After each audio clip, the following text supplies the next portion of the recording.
তারাবির নামাজ না পড়লে কি রোজা হবে? রোজা রাখা অবস্থায় কি মুখে স্নো পাউডার ব্যবহার করা যাবে? শরীরে রক্ত বের হলে কি রোজা ভাঙা হবে? যাকাতের টাকা দিয়ে কোনো এতিম বিধবার ঘর করে দেওয়া যাবে কিনা? ইফতারের আগে কি দাঁত ব্রাশ করা যাবে? রোজার নিয়ত কি মুখেই করা লাগবে? রোজা রেখে মুখে গুল দিলে রোজা হবে কিনা? আমার ভাইকে বিদেশ আনার জন্য কিছু টাকা রাখা হয়েছে, এখন কি টাকার জাকাত দিতে হবে? জাকাতের টাকা দিয়ে কি এতিমখানা এতিমদের ইফতার করানো যাবে? আমি আগে রোজা তেমন একটা রাখতাম না, এখন রাখি।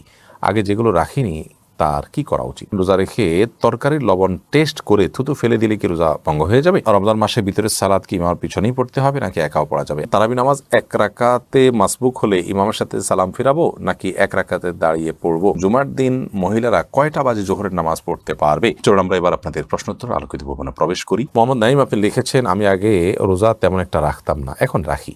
আগে যেগুলো রাখিনি তার কি করা উচিত? আগে যেগুলো রাখেনি সেগুলো এখন রেখে দিবেন। কয়টা হয়েছে আনুমানিক একটা অঙ্ক হিসাব করে বের করে সপ্তাহে একটা, দুইটা, চারটা, যে যতটুকু পারেন রেখে রেখে আপনি আস্তে আস্তে সেগুলো শেষ করবেন। শারমিন আক্তার আপনি লিখেছেন, রোজা রাখা অবস্থায় কি মুখে স্নো পাউডার ব্যবহার করা যাবে? যাবে, কোনো অসুবিধা নেই, কারণ রোজার কোনো ক্ষতি হবে না।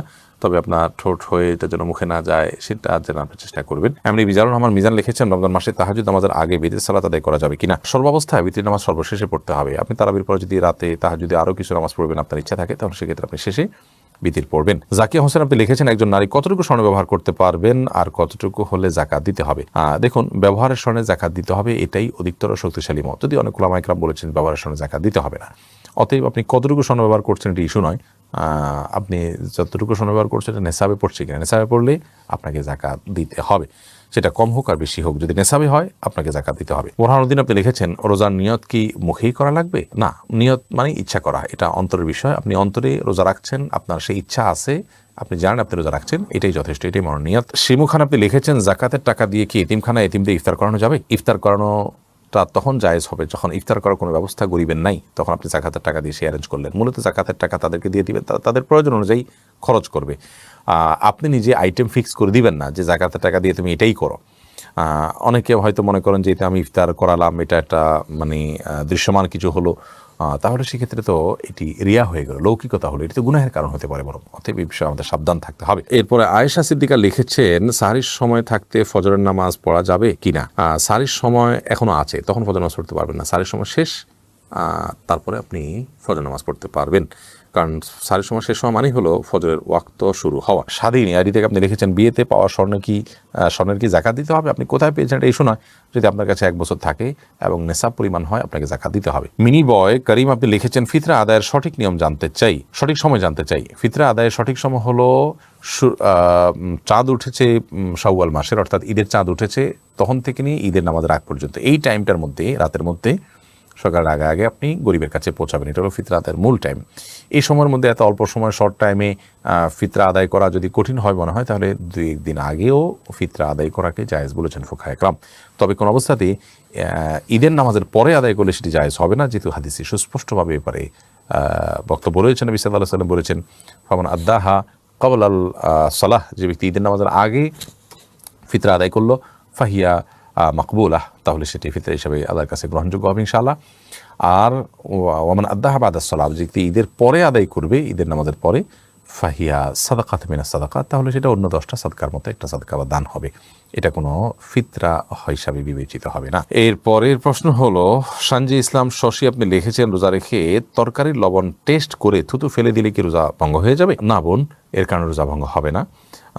আপনি টেস্ট করার জন্য জিহ্বার আগায় 1-2 ফোঁটা আপনি ঝোল নিলেন, এরপর এটাকে থুতুর সাথে আপনি ফেলে দিলেন, পরিষ্কার করে ফেললেন, তাতে ইনশাআল্লাহ বিধানত রোজা ভঙ্গ হবে না। কিন্তু একান্ত প্রয়োজন না হলে এটা না করাটা ভালো। সাউদা উম্মে হাবিবা আইরিন আপনি লিখেছেন, জুমার দিন মহিলারা কয়টা বাজে জোহরের নামাজ পড়তে পারবে? জোহরের ওয়াক্ত হওয়ার পরে পড়তে পারবে। মসজিদে জুমার নামাজের জামাত হওয়ার পরে পড়তে হবে এমনটি অনেকে মনে করেন, অথচ এমনটি কোনো আবশ্যক নয়।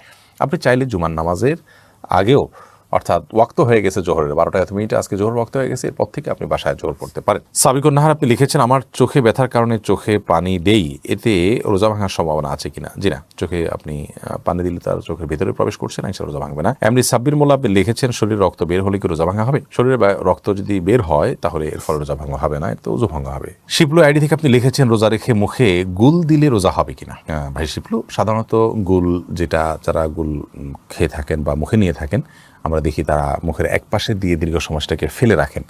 তো মুখের এক পাশে গুল দিয়ে যদি ফেলে রাখেন থুতুর সাথে, সেই গুল আপনার পেটে যাবে, একটু হলেও যাবে, অল্প হলেও যাবে, সেই সম্ভাবনা খুবই স্বাভাবিক, যার কারণে এটি জায়েজ হবে না। রোজা রেখে এটি করলে রোজা ভঙ্গ হতে পারে, রোজা ভঙ্গ হবে। দাদি নানি আইডি থেকে আপনি লিখেছেন, জাকাতের টাকা দিয়ে কোনো এতিম বিধবার ঘর করে দেওয়া যাবে কিনা। জাকাতের টাকা দিয়ে ইয়াতিম অথবা কোনো বিধবাকে আপনি ঘর করে দিতে পারেন যদি তারা জাকাতের হকদার হয়। এতিম হলেই যে জাকাতের হকদার হবে এমনটি কিন্তু আবশ্যক নয়, বিধবা হলেই যে জাকাতের হকদার হবে এমনটি কিন্তু আবশ্যক নয়।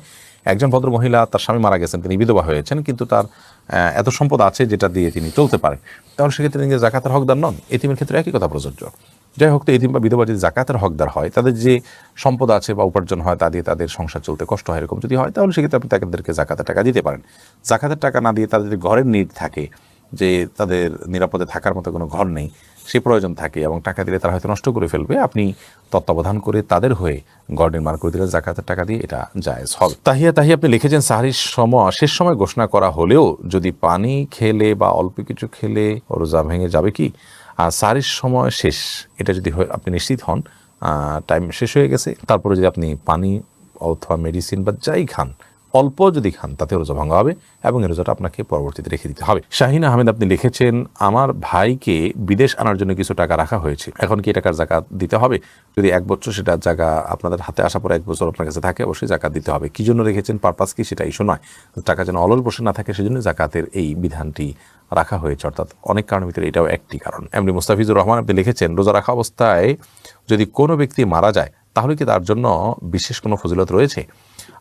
রমাদান মাসে কবর রাজা আপনার জাহান্নাম বন্ধ থাকে, সেজন্য সুধারণা করা যায়, আল্লাহ তাআলা তার প্রতি রহম করবেন, এটুকু। কিন্তু নিশ্চিতই কিছু বলা তো কঠিন। ইফতারের আগে কি দাঁত ব্রাশ করা যাবে? খালি ব্রাশ করতে তো কোনো অসুবিধা নেই, পেস্ট দিয়ে ব্রাশ করাটাকে উলামায়ে কেরাম মাকরু বলেছেন। যদি আরবেন স্কলাররা সেটাকে মাকরু বলেন না, তো মাকরু হওয়ার মতটাই অধিকতর শক্তিশালী। কারণ হলো এটি ছাড়াও আমরা আমাদের দাঁত পরিষ্কার করার অপশন আছে, তাহলে বিনা প্রয়োজনে দাঁতে এটা ঘষলাম, তাহলে থুতুর সাথে আমাদের এটি পেটে যাওয়ার সমূহ সম্ভাবনা থাকছে। এই কারণে এটা অ্যাভয়েড করাই ভালো। আমরা মেসওয়াক করবো বেশি বেশি করে, আর খালি ব্রাশ করতে পারি, আর পেস্ট দিয়ে ব্রাশ করবো আমরা তা সারি করা আগ পর্যন্ত। যদিও যদি আপনি ব্রাশ করেন পেস্ট ব্যবহার করে এবং কুলি করে ফেলে দেন, মানে কোনোভাবে যেন গলার ভিতরে না যায় সেজন্য আপনার চেষ্টা করেন এবং না যায়, তাহলে সেক্ষেত্রে আপনার রোজা হয়ে যাবে, রোজা হবে না ব্যাপারটা সেরকম না। মাহিরুদ্দিন আপনি লিখেছেন, তারাবি নামাজ 1 রাকাতে মাসবুক হলে ইমামের সাথে সালাম ফিরাবো নাকি 1 রাকাতে দাঁড়িয়ে পড়বো? 1 রাকাত পাননি, আর 1 রাকাত পেয়েছেন, তাহলে ইমাম সালাম ফিরিয়ে ফেলেছে, আপনি দাঁড়িয়ে 1 রাকাত পড়বেন, পড়ে সালাম ফিরিয়ে ফেলবেন। আব্দুল্লাহ বাকি লিখেছেন, রোজা অবস্থায় মেডিকেল চেক আপ, রক্ত এবং প্যাথোলজি করা যাবে কিনা? যাবে, কোনো অসুবিধা নেই। ফাহমিদা আপনি লিখেছেন, শ্বশুরের হাত পা টিপে দেওয়া পুত্রবধূর জন্য জায়েজ আছে কিনা? এটা করা উচিত নয়। কারণ হলো, শ্বশুর তার হাত পা যদি পুত্রবধূ টিপেন, তাহলে সেক্ষেত্রে মানে কল্পনার জেনার দুয়ার উন্মুক্ত অন্তত হতে পারে, কমপক্ষে এতটুকু হওয়ার সম্ভাবনা আছে, যার কারণে গুনাহের দ্বার পর্যন্ত বন্ধ করতে হয়, এটাকে সাদ্দু জারায়া বলা হয়। তো যার কারণে এটা জায়েজ নয়। পুত্রবধূ শ্বশুর অন্য সেবা করবেন, তবে হ্যাঁ, শ্বশুর অনেক অনেক বৃদ্ধ, এত বৃদ্ধ যে এ ধরনের কোনো আশঙ্কা নাই, তাহলে সেক্ষেত্রে এটি করা যেতে পারে, যদি একান্ত নিরুপায় থাকে, অন্য কেউ না থাকেন, এবং এটা যদি খুব বেশি জরুরি হয়, অর্থাৎ অনেকগুলো শর্তের উপর ভিত্তি করি। এরপর সাব্বির হোসেন আপনি লিখেছেন, রমজান মাসের ভিতরে সালাদ কি ইমামের পিছনেই পড়তে হবে নাকি একাও পড়া যাবে? একাও পড়তে পারেন, কোনো অসুবিধা নেই, ইমামের পিছনে পড়তে হবে বাধ্যবাধকতা নাই। তবে ওই যে ফজিলত পেতে হলে ইমাম যাওয়া পর্যন্ত আপনাকে অপেক্ষা করতে হবে। রাত জেগে বা ফজিলত পেতে হলে ইমামকে নামাজে রেখে আপনি চলে যাবেন, এটা হবে না, বরং আপনি প্রয়োজনে অপেক্ষা করতে পারেন, দুগুজি কি রাজকাত দোয়া পড়লেন, এরপর বিতির শেষে সবাই যখন গেল আপনি তখন বের হলেন। আহমদ রাহিম আপনি লিখেছেন, তারাবির নামাজ না পড়লে কি রোজা হবে? জি ভাই, অবশ্যই রোজা হয়ে যাবে। রোজার সাথে তারাবির নামাজের সম্পর্ক এরকম নয় যে একটা না করলে আরেকটা হবে না, দুইটা স্বতন্ত্র ইবাদত। তারাবি কোনো কারণে পড়তে না পারলেও রোজা আপনাকে রাখতেই হবে এবং হয়ে যাবে।